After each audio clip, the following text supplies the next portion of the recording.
Bismillahirrahmanirrahim. Alhamdulillahirabbil alamin. Allahumma shalli wa sallim ala sayidina Muhammadin miftahi babi rahmatillah adada ma fi ilmillah salatan wa salaman daimain bidawami mulkillah wa ala alihi wa sahbihi. Allahumma shalli ala sayidina Muhammadin salatan taftahu biha lana futuhal arifin wa tufaqihuna biha fid din wa ala alihi wa sahbihi. Assalamualaikum warahmatullahi wabarakatuh. Alhamdulillah kita bisa berkumpul bersama. InsyaAllah kali ini kita akan bersama-sama mempelajari Fawaidul Fawaid min Fathi Jamilil Awaid yang ditulis oleh Habib Abdullah bin Husain bin Thahir yang terdapat dalam kitab Majmu' yang merupakan kumpulan dari karya-karya Al-Habib Abdullah bin Husain bin Thahir. Beliau mengawali dengan Bismillahirrahmanirrahim. Alhamdulillahirabbil alamin wa asyhadu an la ilaha illallahul malikul haqqul mubin wa asyhadu anna Muhammadan abduhu wa rasuluhu shadiqul amin sallallahu alaihi wa ala alihi washabihi wattabi'in amma ba'd. Fa hadza fawaid bihasbil warid min fathi jamilil awaid ala abdihil qasir Abdullah bin Husain bin Thahir. Faidatun. Qala sallallahu alaihi wasallam al mu'min mir'atul mu'min. Nah, ini sebelum mengawali segala kebaikan, maka kita disuruh membaca Bismillahirrahmanirrahim. Maka semua penulis di dalam kitab-kitabnya mengawali karyanya dengan Bismillahirrahmanirrahim, mengikuti Al-Quran dan melaksanakan perintah Nabi Muhammad Sallallahu Alaihi Wasallam. Nah, ini yang sering kita lupa. Jadi seringkali kita lupa mau berbuat baik, Bismillahnya hilang. Ya, Bismillahnya suka hilang. Mau makan itu kelihatan daging, lupa Bismillahnya. Ya, mau minum kelihatan jus yang enak, lupa Bismillahnya. Temanten baru lihat suaminya, lihat istrinya, lupa Bismillahnya. Ya, orang mau nyembelih kambing pengen segera makan, ya lupa Bismillahnya. Padahal disitulah letak keberkahannya. Ini kalau Bismillahnya itu hilang, maka barokahnya hilang. Ya, karena disebutkan kalau tidak dibacakan bismillah, maka itu berkahnya tidak ada. Kullu amrin dzibalin la yubda'u fihi bi bismillahirrahmanirrahim fahuwa aqta'. Segala hal yang baik yang di situ diperintahkan kita untuk mengerjakannya, kalau tidak diawali dengan bismillahirrahmanirrahim, dalam kasus tertentu hanya sampai bismillah, seperti ketika menyembelih hewan korban atau menyembelih hewan untuk dimakan, maka hanya baca bismillah.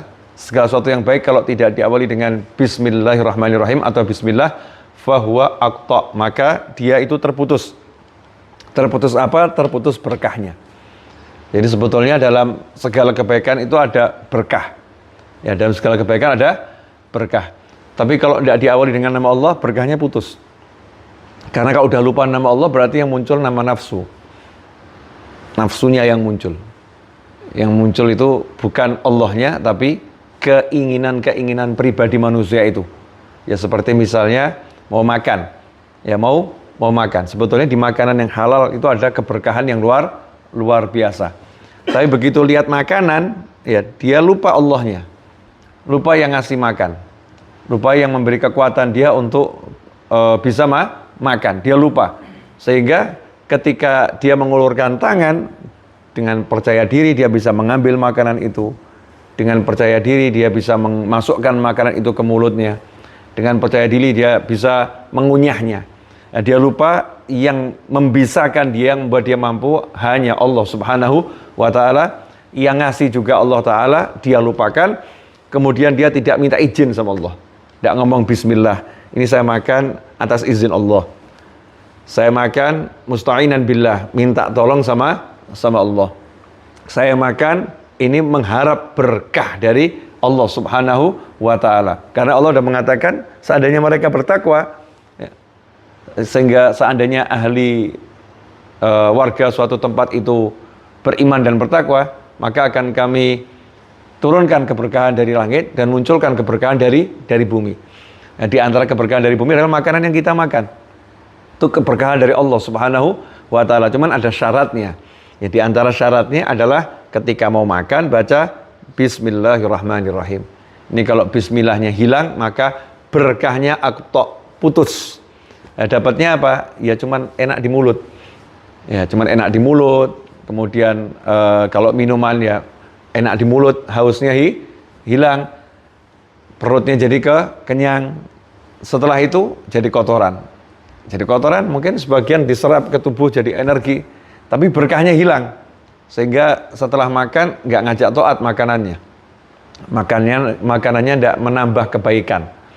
Makanannya tidak nambah semangat untuk ibadah. Ya, minumannya tidak membuat dia bergairah untuk melakukan amal soleh. Nah, itu namanya berkahnya putus. Ya, berkahnya hilang. Harta itu termasuk dalam perdagangan, perniagaan, dalam pekerjaan, di situ ada keberkahan kalau itu halal. Yang seringkali orang bilang, saya sudah kerja yang halal, ya, tapi kenapa kok tidak cukup? Ya, kenapa selalu merasa kurang? Cukupnya itu yang cukupkan Allah. Ya, kalau kita diberi qanaah, rasa qanaah, puas atas apa yang dibagikan oleh Allah Ta'ala, maka semuanya jadi cukup. Tapi kalau nggak punya qanaah, rasa puas, dikasih seberapa pun nggak akan cukup. Ya, nggak akan pernah cukup. Nah, yang mencukupkan al-mughni, yang mengkayakan, yang mencukupkan hanyalah Allah Subhanahu wa Ta'ala.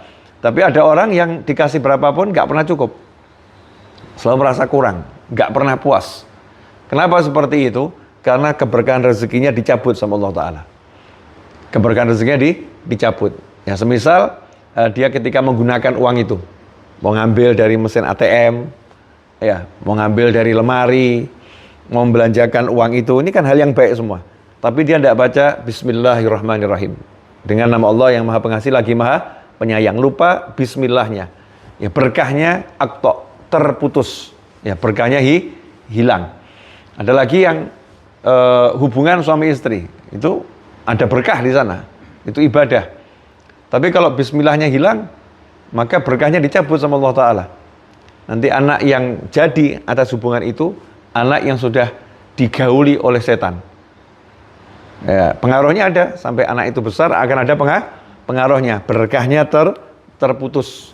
Karena apa? Karena mengabaikan nama Allah, ya, mengabaikan minta izin dari Allah, mengabaikan atau melupakan yang ngasih adalah Allah Subhanahu wa Ta'ala.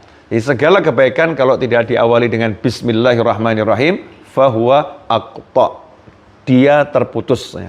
Makanya hati-hati sebelum melakukan apapun itu diam sejenak.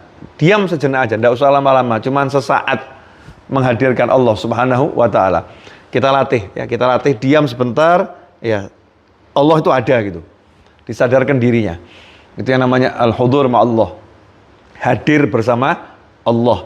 Ya, kita belum bisa yang 24 jam, tapi minimal di saat-saat tertentu kita diam sebentar, dirasakan Allah itu ada. Terus minta izin sama Allah. Bismillah. Mau pakai sandal, sebelum pakai sandal, hadirkan Allah ada. Allah lihat saya nih. Bismillahirrahmanirrahim. Dengan kaki kanan baca.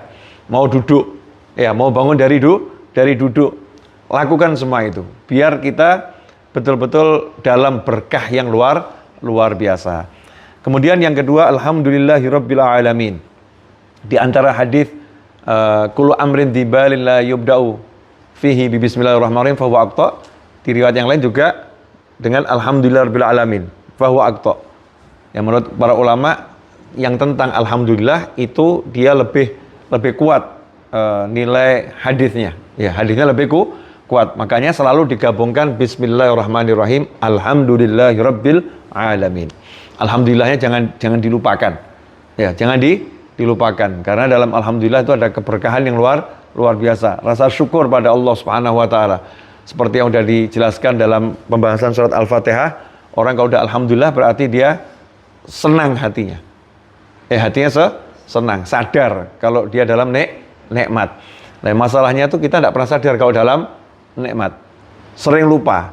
Dikatakan tidak pernah sadar bukan karena tidak pernah sadar, tapi karena sering lupa. Sesaat tadi diam sebentar tuh merasakan dalam nikmat. Dilatih. Kalau tidak dilatih ya tidak jadi. Tidak dilatih tidak bisa. Ngelamun tok nanti hidupnya. Hidupnya hanya dalam lamunan. Makan yang lamun, minum yang lamun, duduk yang lamun, apalagi tidurnya. Ya, semua dalam lamunan, tidak ada kehadiran Allah. Nah, kalau tidak ada kehadiran Allah itu namanya ghafil, orangnya lalai, ghaflah. Ya, perbuatan namanya ghaflah, kelalaian. Dikatakan lalai apa? Karena tidak menghadirkan Allah Subhanahu wa ta'ala. Lah gimana caranya kita melatih diri kita sesaat bismillahirrahmanirrahim, kalau ada bismillah alhamdulillah syukur. Ya, kita syukur. Nanti ucapan pertama kali ahlul jannah adalah alhamdulillahi rabbil alamin. Itu ucapan pertama kali begitu orang masuk surga. Langkah kakinya ini plek langsung alhamdulillahi rabbil alamin. Ya, kita belajar bangun tidur baca alhamdulillahilladzi ahyana ba'da ma amatana wa ilaihin nusyur. Di antara fadilahnya baca alhamdulillahilladzi ahyana ba'da ma amatana wa ilaihin nusyur. Kalau bangun tidur diam sesaat syukur sama Allah taala. Dikatakan oleh para ulama nanti kalau dia dimasukkan di kubur, saat jenazahnya dimasukkan di kubur, kemudian ditimbun, datang malaikat untuk mungkar wa nakir menanyakan tentang siapa Tuhannya, siapa nabinya sampai akhir, maka di situ dia dalam keadaan bangun ya, dia merasa baru bangun dari tidur. Maka dia mengucapkan alhamdulillahilladzi ahyana ba'da ma amatana wa ilaihin nusyur. Maka Allah melarang malaikat tadi untuk nanya lagi siapa Tuhannya, siapa nabinya.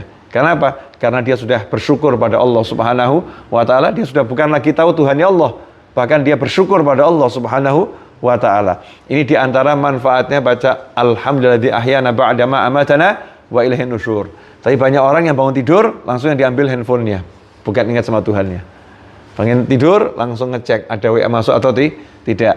Ya, bangun tidur ya langsung dipikir ini sudah jam berapa, nanti ada janji sama siapa. Bangun tidur handphone yang dicari, bukan Allah Subhanahu wa ta'ala yang berikan kehidupan. Tidak syukur sama Allah ta'ala yang berikan nyawa padanya lagi, rohnya dibuat hidup lagi, badannya sehat. Nah, ini kalau udah awalnya nggak syukur, bagaimana dia bisa syukur sepanjang hari? Jadi orang awalnya tidak syukur, bagaimana bisa bersyukur sepanjang hari? Artinya apa? Kalau awalnya nggak disyukuri, maka selanjutnya nggak akan dapat nikmat. Ya, karena la in syakartum la azidannakum, wa la in kafartum inna adzabi lasyadid. Jadi kalau pagi itu udah nggak syukur, maka selanjutnya akan nggak enak. Peringatan terus dari Allah Ta'ala. Peringatan tentang, ya itu, kamu harus ingat kalau dalam nikmat. Makanya biar bentuk azabnya Allah, biar orang ingat dalam nikmat, dikasih apa? Biar orang ingat punya nikmat sehat, dikasih apa? Kasih sakit. Ya, biar orang ingat punya nikmat harta, dikasih apa? Kesulitan cari rezeki. Biar orang ingat punya nikmat kedudukan, dikasih apa? Ya dikasih tadi, kedudukannya dicabut sama Allah Ta'ala, kedudukannya dibuat turun, ya. Lawannya, ya dikasihlah lawannya. Itu namanya di antara azabnya Allah Ta'ala di dunia sebelum di akhirat. Ya di dunia itu azabnya sekedar peringatan, biar sadar. Ya biar sadar. Kalau nggak sadar lanjut, naudzubillah min dzalik sampai neraka. Naudzubillah min dzalik, Allahumma ajirna minan nar. Nah, karena itu baca alhamdulillah awal pagi itu pentingnya luar biasa. Sangat-sangat penting karena selanjutnya hidup kita sedikit banyak atau banyak sedikit ya bergantung kepada syukur kita di pagi hari. Kalau awalnya udah syukur, maka insya Allah nanti akhirnya juga syukur. Ya karena manusia itu sebagaimana dia mengawali, nanti insya Allah dia akan berakhir seperti itu. Ya akan berakhir seperti itu. Kalau awalnya takbir, insya Allah akhirnya salam. Ya insya Allah akhirnya salam. Awalnya takbir, awalnya mengagungkan Allah. Nanti akhirnya dia bisa mendoakan orang selamat semua. Assalamualaikum warahmatullahi. Assalamualaikum warahmatullahi. Semua orang didoakan selamat. Karena di awal dia udah mengagungkan Allah Subhanahu wa ta'ala. Bukan mengagungkan harta, pangkat, derajat, manusia, makhluk Allah. Tidak. Allah yang diagungkan. Alhamdulillahi rabbil alamin. Ini punya pesan yang penting. Kalau pengen hidupnya bahagia, yaitu selalu dalam syukur kepada Allah Subhanahu wa ta'ala. Maka la tasta'jil, jangan jadi orang yang tergesa-gesa. Al-ajilah minasyaitan, waradha minar rahman. Ya, sikap tergesa-gesa itu bisikannya setan. Dan sikap orang itu tidak tergesa-gesa, ya lawannya tergesa-gesa, tidak tergesa-gesa. Bahasa Indonesianya tidak ada, bukan nyantai. Nyantai itu bisa konotasinya negatif, bisa jadi nyantai banget dia, bisa jadi males ya. Tapi kalau dalam bahasa Arab dia punya satu makna, lawannya tergesa-gesa itu ta'anni. Ta'anni itu apa? Sikap tenang hati. Ya hatinya tenang. Jadi kalau mau kita terjemahkan ya, kamu jangan tergesa-gesa, tenang dulu sebentar. Karena tergesa-gesa itu bisikannya setan. Tenang dulu sebentar, ya itu adalah ilham dari Allah Subhanahu wa Ta'ala. Allah yang mengajarkan. Tenang sebentar. Bangun tidur, tenang sebentar. Ingat sama Allah. Ya, mau makan, tenang sebentar. Mau aktivitas apapun, jangan tergesa-gesa. Tenang sebentar, kemudian melakukan aktivitas. Alhamdulillahirabbil alamin wa asyhadu an la ilaha illallah al-malikul haqqul mubin wa asyhadu anna Muhammadan abduhu wa rasuluhu as-shadiqul amin sallallahu alaihi wa ala alihi wa sahbihi wa tabi'in amma ba'd. Ya, setelah alhamdulillah, bismillah alhamdulillah, kemudian syahadat, kemudian sholawat dan salam pada Nabi Muhammad sallallahu alaihi wasallam, juga kepada keluarganya Rasulullah, kepada sahabatnya Rasulullah.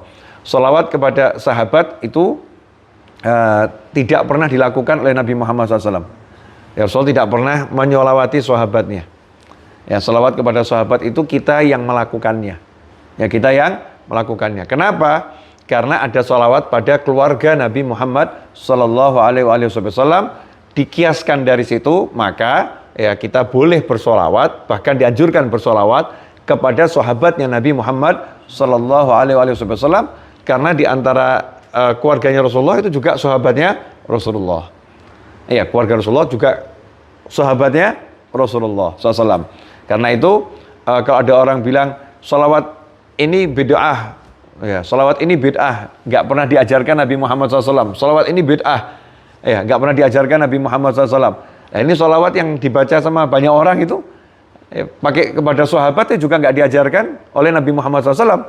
Ya, itu adalah ajarannya para ulama untuk mensolawati para sahabat. Jadi sebetulnya amal kebaikan itu kalau nggak dicontohkan sama Nabi, ya selama itu bukan ibadah mahdhah, bukan ngerubah ajaran sholat, bukan ya, tapi amal ibadah yang sifatnya memberi gagasan kebaikan, ya gagasan kebaikan yang ada sumbernya dari Al-Quran maupun hadis, ya meskipun tidak dicontohkan langsung oleh Nabi Muhammad SAW, maka itu adalah bid'ah hasanah, sesuatu yang dibuat setelah Nabi Muhammad SAW, tetapi dia baik dan dianjurkan kita untuk menyebarluaskannya dan mengamalkannya. Ya, seperti misalnya penyusunan mushaf menjadi 30 juz satu mushaf, kemudian lengkap dengan fathah kasrohnya, dengan titik-titiknya semua, nun, ba, ta, tha, jim, ha, kha, bisa dibedakan karena ada titiknya. Ain, ghain dibedakan karena ada titiknya. Yang awalnya itu di penulisan Al-Quran zaman awal, itu tidak ada titiknya, tidak ada fathah kasrohnya. Tapi lengkap sekarang mushaf, bahkan sudah ada warna-warnanya. Nah, ini namanya mushaf ini adalah disusun dengan cara yang baru, yang untuk mempermudah umat membaca. Tapi tidak merubah mushafnya. Ya, nun ya tetap nun, ya tetap ya, jim ya tetap jim, tapi dikasih warna. Kemudian juga ilmu tajwid, ya ilmu tajwid. Semua itu adalah bentuk bid'ah, ya menyusun keilmuan sendiri. Ada ilmu tajwid, ya ada ilmu tafsir, ya disusun jadi ilmu sendiri. Itu adalah suatu bid'ah yang hasanah, yang kita disuruh melakukannya dan menyebar luaskannya. Maka jangan ribut-ribut lagi tentang bid'ah. Bid'ah yang dhalalah adalah bid'ah dalam akidah. Kalau akidahnya itu menyalahi akidahnya Nabi Muhammad Sallallahu Alaihi Wasallam, semisal ya orang yang membahas Allah ada di mana, nah, itu suatu hal yang bid'ah, nggak pernah dilakukan oleh Nabi, tidak pernah dilakukan oleh para sahabat radhiyallahu taala ajmain. Pertanyaannya aja sudah suatu bid'ah, karena Allah Maha Suci dari tempat bertempat di suatu tempat. Maha Suci Allah dari segala bentuk yang ada dalam makhluknya Allah Subhanahu wa Ta'ala. Maha Suci Allah dari diserupakan dengan ciptaannya. Nah, itu yang disebut bid'ah, itu yang begitu tuh. Justru ngurusin yang seperti itu adalah bid'ah. Kemudian amma ba'd fahadhihi fawaid bihasbil warid min fathi jamilil awaid ala abdihil qasir Abdullah bin Husain bin Tahir. Kitab ini disusun oleh Habib Abdullah bin Husain bin Tahir. Beliau adalah seorang ulama besar rahimahullah, gurunya Muftil Haramain. Beliau gurunya Muftil Haramain yang bernama Habib Muhammad bin Husain Al-Habsyi. Jadi Habib Muhammad bin Husain Al-Habsyi, Muftil Haramain, Mufti Mekah dan Madinah, itu punya guru namanya Habib Abdullah bin Husain bin Tahir. Habib Muhammad bin Husain Al-Habsyi itu punya putra, di antaranya Habib Husain bin Muhammad bin Husain Al-Habsyi. Habib Husain juga jadi Muftil Haramain. Habib Husain merupakan guru daripada Ya Hasyim Asy'ari, Ya Khalil Al-Bangkalani, dan ulama-ulama besar yang ada di Nusantara ini. Ya, berguru kepada Habib Husain bin Muhammad bin Husain Al-Habsyi. Sementara Habib Muhammad bin Husain Al-Habsyi adalah muridnya Habib Abdullah bin Husain bin Tahir. Jadi kalau kita bisa katakan Habib Abdullah bin Husain bin Tahir adalah salah satu kakek gurunya Mbah Hasyim Asy'ari, Ya Khalil Al-Bangkalani, dan ulama-ulama besar yang ada di Nusantara. Beliau punya murid yang sangat hebat-hebat, ya, murid yang sangat luar biasa dan amal yang luar biasa. Ya, amal yang luar biasa. Ini kalau suruh bahas amalnya beliau, maka satu hari tidak cukup hanya untuk menjelaskan amalan beliau dalam satu hari. Salah satu contohnya, mau masuk bulan Ramadan, Habib Abdullah bin Husain bin Tahir itu kumpulkan anak-anaknya.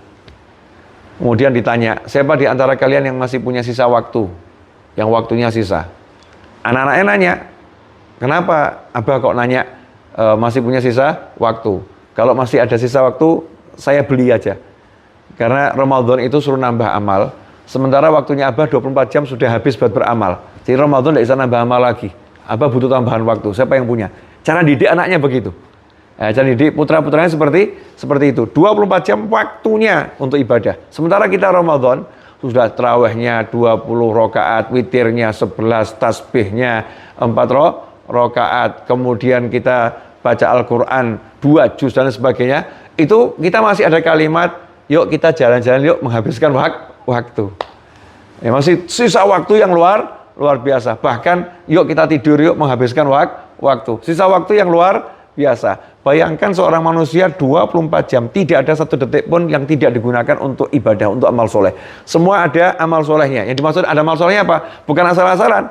Teratur betul. Jam sekian amalnya ini, jam sekian amalnya ini, jam sekian amalnya ini. Karena Allah itu Allah membagi waktu kita di dunia ini satu hari ada fase-fasenya. Fase subuh, fase zuhur, fase asar, fase maghrib, fase isya. Dari mulai subuh ada fase sebelum subuh. Nanti ada fase setelah subuh. Iya. Kemudian mulai matahari terbit sampai zuhur, ya, ada fase setelah matahari terbit. Ya, ada fase nanti sebelum zuhur, ada fase setelah zuhur. Ini ulama bagi semua waktunya di fase-fase itu full untuk ibadah. Ada jadwalnya, bukan asal-asalan. Itu orang-orang yang arif billah, yang waktunya semua digunakan untuk ibadah pada Allah Subhanahu wa taala. Tapi beliau yang seperti itu berkata Al-Qasir ala abdihil qasir. Ya, ini karya yang Allah beri saya ilmu untuk menuliskannya. Saya ini hambanya Allah Al-Qasir yang masih sangat banyak kekurangan. Ya, yang masih sangat banyak kekurangan. Padahal kita nyari kekurangannya susah. Di mana kekurangannya? Adanya lebih aja. Tidak ketemu kekurangannya. Tapi orang itu begitu kalau soleh. Semakin soleh, semakin lihat dirinya kurang. Ya, semakin soleh, semakin melihat waktunya itu masih kurang maksimal digunakan untuk taat. Ya, semakin soleh, semakin melihat dirinya banyak kesalahan. Bukan punya salah, tapi merasa seperti itu. Itulah yang dilakukan Nabi Muhammad SAW, sehingga beliau satu hari sekali duduk istighfar 100 kali. Sekali duduk istighfar 70 kali. Padahal Nabi nggak punya dosa, maksum. Ya, bahkan tidak berbuat dosa sudah dijamin sama Allah Ta'ala. Ya, Allah meletakkan tempatnya di surga. Dan semua salahnya dimaafkan. Padahal nggak pernah berbuat salah. Itu Nabi Muhammad SAW. Tapi satu hari istighfar sekali duduk 70 sampai 100 kali. Sekali duduk ya. Padahal beliau banyak duduk. Habis sholat salam istighfar tiga kali. Padahal sholatnya paling sempurna. Nabi Muhammad SAW. Begitulah sya'nul arifin. Orang-orang yang arif itu ya memang seperti itu. Semakin baik, semakin melihat dirinya kekurangan. Maka ciri-ciri orang yang nggak baik, naudzubillah min dzalik, nasallahu afiyah. Ya kalau kita seperti ini, yuk kita perbaiki. Ya, semakin kita banyak ibadah, semakin kita melihat diri kita punya kelebihan dan orang lain punya kekurangan. Ini bahaya itu. Ya, semakin banyak ibadah kok semakin melihat, wah saya hebat, itu jelek. Saya hebat, orang itu jelek. Nah ini bahaya itu. Karena orang kalau semakin banyak ibadah, semakin bagus, ciri-cirinya dia semakin melihat dirinya, bukan melihat orang lain. Nah kalau melihat orang lain terus, itu kerjanya melihat orang lain, apalagi lihat salahnya orang, lihat kurangnya orang. Nah itu naudzubillah min dzalik. Melihat ya, artinya mencari-cari salahnya orang. Ini adalah sikap yang enggak baik. Nah, faidah. Kemudian beliau berkata, ya faidah yang pertama, kalau sekarang ini faedah itu diartikan poin-poin penting. Ya, poin-poin penting itu faedah. Qala sallallahu alaihi wasallam, bersabda Nabi Muhammad sallallahu alaihi wasallam, al-mu'min mir'atul mu'min. Al-mu'min mir'atul mu'min. Seorang mukmin adalah cermin bagi mukmin yang lain. Nah, insyaallah ini akan kita bahas pada pertemuan berikutnya. Itu punya 4 makna sedikitnya yang beliau jelaskan. Ada 4 makna. Al-mu'min mir'atul mukmin, insyaallah akan kita bahas pada pertemuan yang berikutnya. Episode kali ini baru muqaddimah, mudah-mudahan berkah dan manfaat. Wassalamualaikum warahmatullahi wabarakatuh. Allahumma salli wa sallim ala sayyidina Muhammadin miftahi babi rahmatillah عدد ما في علم الله صلاة وسلاما دائمين بدوام ملك الله وعلى آله وصحبه اللهم اجعل في طاعتك فرحي وسروري وفي مرضاتك جميع أموري اللهم يا عالم بحالاتي ومطلع على سرائري ونياتي اقضي جميع حاجاتي واغفر ذنوبي وسيئاتي وتجاوز عن خطيئاتي وزلاتي وتقبل جميع حسناتي وسامحني فيما مضى وما يأتي واكتبني في ديوان ساداتي واسلك بي سبيل نجاتي في حياتي ومماتي اللهم إني طامع في عطاك راغب في رضاك مستسلم لقضاك فاكتبني من أولياك واسلك بي سبيل هداك وألحقني بأصفياك وصلى الله على سيدنا محمد وعلى آله وصحبه وسلم الحمد لله رب العالمين آمين.